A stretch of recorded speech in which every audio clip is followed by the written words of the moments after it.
الله نور السماوات والأرض مثل نوره كمشكاة فيها مصباح. Kutsal kitabımız Kur'an-ı Kerim'de şöyle buyrulur. Bir topluluk iyiliği emreder, kötülükten men eder. Bu topluluğun kurtuluşa ermesi en büyük mutluluktur.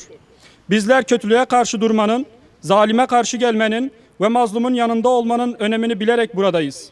Filistin'de yaşanan acılar yıllardır süregelen bir zulmün sonucudur. Siyonist İsrail her gün masum insanları öldürmekte, evleri yıkmakta ve topraklarını gasp etmektedir. Bu zulme karşı sessiz kalmak İslam'ın temel değerlerine aykırıdır. İşgalci İsrail'in yıllardır sürdürdüğü zulüm son yıllarda üniversite öğrencileri olarak bizleri de harekete geçirmiştir. Filistin halkı insanlık dersleri verirken haklı davalarının bütün insanlığa duyurmuştur. Peygamber Efendimiz sallallahu aleyhi ve sellemin buyurduğu gibi bir kötülük gördüğünüzde elinizle müdahale edin.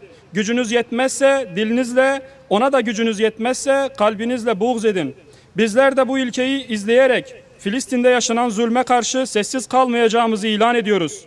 Her gün İsrail teröristleri ve işgalci güçler tarafından masum siviller sokaklarda kurşuna diziliyor. Çocuklar tutuklanıyor. Gazze'de ambargo ve abluka şiddetleniyor.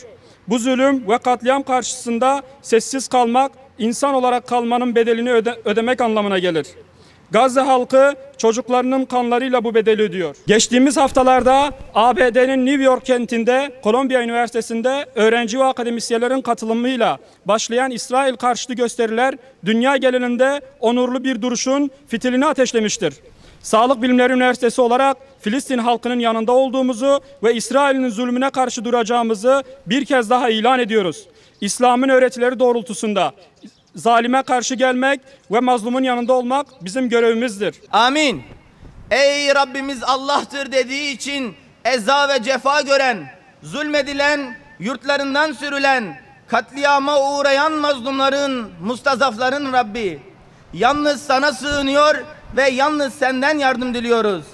Ey mazlumların Rabbi, zalimler güruhuna karşı mazlum Filistinli kardeşlerimize ve yüreği onlarla birlikte çarpan, onlarla birlikte ağlayan, onlarla birlikte kanayan şu Müslüman ümmete yardım et.